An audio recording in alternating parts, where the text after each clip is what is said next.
easier than I thought at the time, but way harder to deal with. Once you get investors, you answer to somebody. Yeah. Now, I got into business for myself for 2 reasons. One, I never wanted to wear a business suit again. And 2, I wanted to be my own boss. I wanted to make money. I wanted to be the man.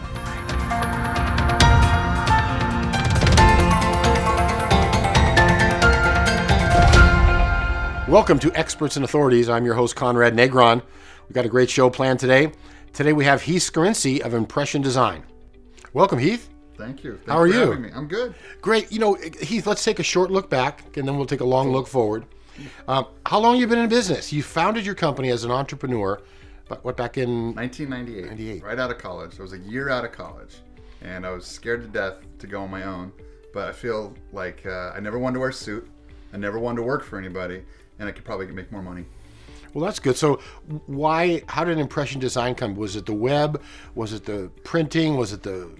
It was the web. The trinkets and stuff? We stuff? started out with web. I graduated in the 90s. I'd taken one class in college. No one really knew what the web was, so I thought I'd try it out. I played video games. I was a 20-year-old kid, and I just took one class. And I'd gone on to work for Six Flags amusement parks.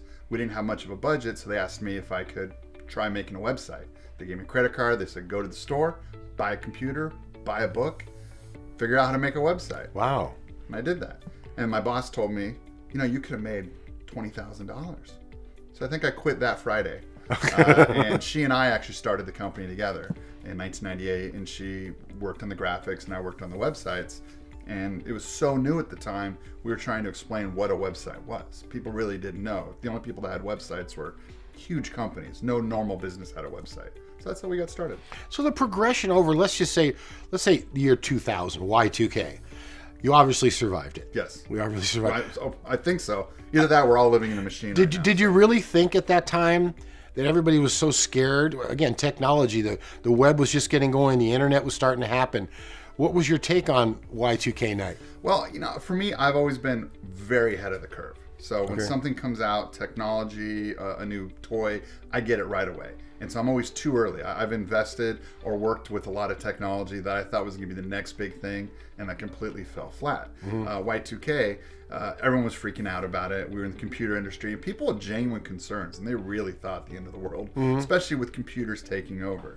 And that, I didn't worry too much about it. We made it through it. The only thing technology that ever really concerned me in my life were CDs. No one thought that CDs and Napster and online streaming, no one thought when they were sitting at a shareholders meeting for Tower Records or the warehouse that a year later there's going to be no more print for music. That was the first real big shift for me for technology when going, wow, this is all gone online. Every record store is gone. No one ever even foresaw that. Yeah, Tower Records closing. Yeah, they were gone. This was overnight. It just happened. That scared me, and that said, wow, I'm glad I got into technology. I'm glad I got into web. I'm glad I got into streaming. So that's a big, big piece of why I really stuck with the internet technology. As we are today in 2017, you're seeing, obviously, internet and distribution through digital. Right. People are really not watching television. They're getting their message, and I think, I'm not telling you something you don't know, but that's where it's headed. Digital's outperforming absolutely television. And I didn't really understand it, and I'm still, I'm always learning. With internet and technology, I feel like even though I've been doing it almost 20 years, I don't know where it's going. Facebook or Twitter or the online streaming or Netflix. Every time I see something now, it's a new Netflix show, and Amazon Prime is streaming. Everyone no longer have. How many people have you spoke to that said, I don't even have TV anymore. I just subscribe to these services. All the kids, they don't have. Yeah, that blows me away. Yeah. That blows me away that I've my godson who's in college that doesn't have cable. And he just has, a computer set up, and he streams everything. And that, I couldn't understand it. And I still don't know how I don't know how advertisers are gonna deal with it. I don't know how people are gonna make money off it. I don't know how Netflix survives from the subscription, but they're still having to pay these actors. I don't know. And I'm seeing it, and I thought I knew, and then I think I know, and then I think I know, and I figure it out, and then I think I know. I never know. And it's really changing, so it still is volatile. Do you think that, as an example, Bezos of Amazon just became the richest man in the world? Is he ahead of the curve, or is he trying to create something different? Because at the beginning, they didn't make money. The beginning, the middle, and almost to the end. We're only, a year into them actually turning a profit? Yeah. But I Literally, I will buy a $1 item. If I need to order thumbtacks, Amazon Prime, it'll be here tomorrow. Why even waste my time going down to Target or CVS when I can just sit? I mean, this morning I needed to buy some toys for kids in our waiting room, and I was going to swing by Target, and I said, why would I want to go to Target? So my wife's there. I'm sitting there in my robe. I got a coffee. I'm on my laptop. My wife's getting dressed, and she said, what are you doing? I'm like, I'm ordering a Slinky, a couple of Rubik's cubes. They'll be here tomorrow. That's it. I mean, Amazon's amazing. Now, how do they make money? How do they make money selling me a $4 Rubik's Cube with free shipping next day? I don't know. Yeah. And they're figuring it out. But what about the guys who make the boxes? Maybe those are the guys who are making the money. For the shipping box? Yes. I mean, no, it's a big business. Yeah. I mean, I actually have a segment because we ship internationally. I have a company called O-Line Sports. We build websites that have rosters and schedules, scores for high schools and middle schools around the country. The way we make our money is we put spirit stores up where we sell hats, jackets, the kind of stuff kids usually can't get. That's all over nationally. It's in all 50 states. I literally, when I started the company, I flew to every state, did a state conference, went to the National Athletic Directors Conference and the State Athletics Conference in every state, said, hey, buy a website for me. And I started this company about 12 years ago. Well, clothing became a big piece of this. But there's a line item now of my shipping. That's a moneymaker for us. Charging someone $7. I mean, I don't know how Amazon does it. The guy's brilliant. No wonder he's the richest man in the world. The richest man in the world. Thanks for watching Experts and Authorities. We'll take a quick break and we'll come back with Heath Scarinci from Impression Design.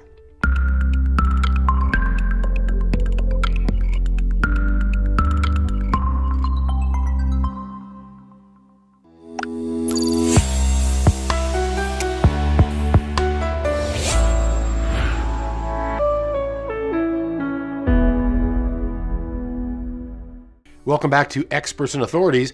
I'm your host, Conrad Negron. Today we're with Impression Design and founder and creator, Heath Scarinci. Heath, I got to get into it with you. Okay. Now, O-Line, you started talking about high schools, okay? Right. How does that work? Your original investor, how did you get O-Line started? So I ran my web company in the Bay Area, and I think maybe 12, 13 years ago is when we started having the big budget crisis. And that's when the schools were taking a huge hit, especially in California. And they were taking huge hits because we had budget issues. So I thought, how do I get into this? How do I get into the industry where I can do websites for schools? So I thought, well, let me give schools websites for free. We'll give them schedules, rosters, scores, or whatever they needed, their teams, pictures, and we'll try to monetize that by getting advertising online. That was the big model back then, is you got advertising. So California wasn't big enough. So I said, I need to go nationwide, but I didn't know how to do it. So my business partner and I said, let's try the investor route. We're in Silicon Valley. Everyone's just throwing money at everything. Throwing money at everything. So, okay, let's do this. So, I put together a business plan and we got some publicity around us and we started just shopping our clients who turned us on to different investors. It was easier than I thought at the time, but way harder to deal with. Once you get investors, you answer to somebody. Yeah. Now, I got into business for myself for two reasons. One, I never wanted to wear a business suit again. And two, I wanted to be my own boss. I wanted to make money. I wanted to be the man. What's the entrepreneurial spirit? It is. I heard the phrase, every entrepreneur, I don't care who they are, their favorite show is Shark Tank. We love to watch it. And they say an entrepreneur jumps off a bridge and builds a plane on the way down. That's how I've lived everything I've done. I just take off to do it. I'll figure out how to do it. If you come to me and says, Heath, can we do this project? Sure. I'll turn around and go, I have no idea. But I'll figure it out. But you got staff. Yeah, I'll figure out how to do it. I'll take on any project in the world. I'll figure out how to do it. So I'm going to figure out, I'm going to do this. I'm going to figure out how to get investors. And I'm a perfectionist. We own a design company. So we put together a really good packet and we shopped it around. And we picked up some really big players. And again, Silicon Valley was a place to be during this time. I guess so. Give me a couple names. We picked up Dave Domeyer. He was the CFO of Safeway. Is one of the guys that helped Ariel 3D sell to Michael Dell. We worked with Fry's Electronics, the Fry brothers, who turned their families' grocery stores into a huge, computer empire. Tom Terrell, who's a big commercial real estate guy, had invested in some amusement parks, which I knew from when I worked for Six Flags. So we picked up these guys, and I was a kid. I'm this kid in his 20s, sitting down in this room of CEOs and CFOs, and I was scared to death. My entire career, all I wanted to do was be older. I couldn't wait to hit 40 years old because I felt like when my business partner walked in, We went to a meeting with Bechtel Corporation. It's the world's largest privately held company. And I sit down, I'm on the 20th floor. There's 15 lawyers and different departments and vice presidents. And I'm like 23 years old. You know, I'm wearing a straight tie, a little Miami Vice looking. I was scared to death. I'm sweating. And I got to sit down and present to this entire room of people who I didn't realize at the time were looking at me because I was one of these wonder tech kids. I knew more than these engineers did. Wow. Because I played video games. Because I learned computers the year before. And what was neat about the tech industry and computers is there was no one that's been doing it for 40 years. The internet had existed for 18 months. So tell me, you're kind of a pioneer. In other words, Zuckerberg, as an example with Facebook, was, you know, that young nerd who was smarter than everybody in the room. That's kind of was you. Well, yeah, and it's because I started really young. I mean, I got in exactly the perfect time. Like I said, I had a teacher that taught one class. There was about 9 people, and we didn't know what the web was. But when I went to market to people and say, why should we hire you to be our web firm? I said, because I've been doing it longer than anybody. Like, what do you mean? I said, the internet's only existed since last year. Well, that's as long as I've been doing it for 40 years. You go to these marketing companies and they're stuck with these guys that have been doing newspaper and print and phone books for 20, 30, 40, 50, 60 years. Yeah. And those are the pros. But you know what? They don't know half as much as I did because I was there the day it started and I was young enough to grasp it. I mean, I thought when my parents, both, doctors, PhDs, medical degrees, couldn't work a mouse or check emails, save their lives. So it had nothing to do with how smart you were. It had to be how tech savvy you were. So now you're 40. You finally made it to your goal. Now I've now become my parents. I'm worse at all this technology. I'm not great with the cell phone. I'm the Instagram and Snapchat. I got to ask my 20-year-olds. You go ahead and set that up. It's a great thing. I hear it's good for the kids these days. So I became my worst nightmare. We're with Heath, Scarinci, Impression Design. So who's your ideal client? What are you kind of making adjustments? Because you do everything from business cards. We haven't even started talking about embroidery and screen printing. That's a whole nother stuff. It's a whole other. We'll chat about that. We'll talk about that in a minute. I love, my favorite thing is somebody that's a brand new business. I mean, because I like to take everything. I started my own company by myself. I had a partnership, general partnership, corporations, LLCs. I've owned tons of different companies now. And everything I know is from watching all of my clients fail. Meaning, you come to me with a restaurant, I help you out, we set up your identity, and your restaurant closes. I learned what made your restaurant fail. So another company comes to me and it's a window washer, and I watch them start and I watch them close. So now after 20 years, a new window washer comes to me, and I said, I've watched 20 of them fail, and I know why they failed. That's really important. I love a new business because I love to help them set up their identity. I like to make a logo, business cards, websites, get them some shirts, do all of our services, hand it to them and say, let me get your, because these people don't know what they're doing. They're trying a new business. And I tried it many times, and I failed at a lot of my businesses. I tried I thought Napster was going to be the thing, or MySpace was going to be the thing. Those were neat, and no one knows what they are now. So I failed at these things. So I want to tell people, hey, I've watched lots of my clients fail, so I can help you not make the same mistakes they did. So that's my ideal client. I love it. You're watching Experts and Authorities.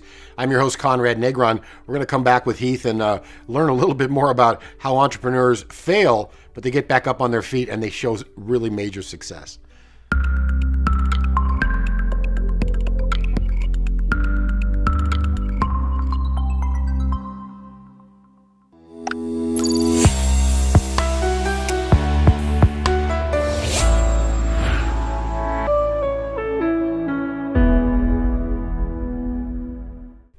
Welcome back to Experts and Authorities. I'm your host, Conrad Negron. Having an exciting